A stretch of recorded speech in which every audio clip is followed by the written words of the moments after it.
Magsisimula na sa susunod na linggo ang pamamahagi ng 5,000 pesos na cash aid sa mga public utility vehicle drivers bilang tulong sa epekto ng patuloy na pagtaas ng presyo ng langis. Unang makikinabang ang mga tricycle drivers sa Metro Manila, habang susunod namang bibigyan ng tulong ang mga jeepney drivers at operators, bus drivers at TNVS drivers sa mga susunod na linggo. Bagamat umaasa ang pamahalaan na magsisilbing pansamantalang ginhawa ang cash aid para sa mga drivers, marami pa ring umaaray dahil anila hindi pa rin ito sapat.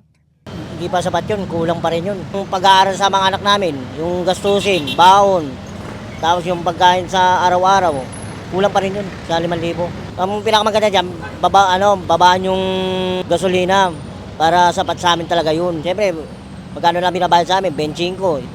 Talo pa rin kami dun sa binabayad sa amin.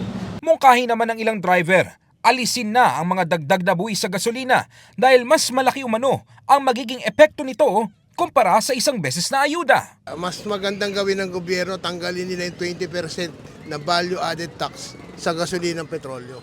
Sa petrolyo. Mas malaki yun. Kasi yung 5,000, unang-una, sa araw-araw na biyahe, kakarga ng gasolina. Katulad nito, kung 200 araw-araw. Sa 5 days, 1,000 na. Yun ang tanggalin nila. Sigurado, makikinabang ang mga Pilipino, ang mga driver, lahat ng gumagamit ng petrolyo, lahat ng gumagamit ng gasolina. Sa kabila nito, may mga nagsasabing sapat na raw ang 5,000 piso para makatulong sa araw-araw na gastusin ng mga driver. Yun, malaking bagay na yun.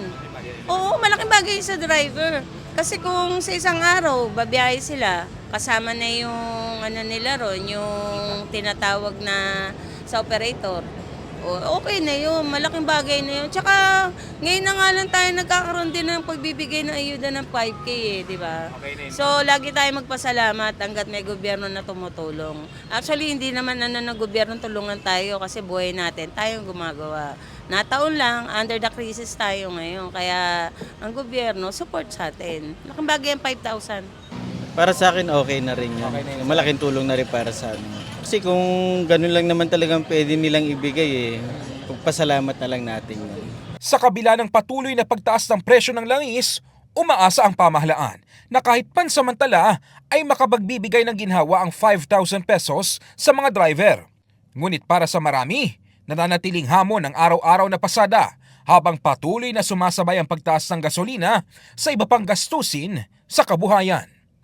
In the heart of changing lives, ako si Brigada Ino Flores ng 105.1 Brigada News FM Manila, The Music and News Authority.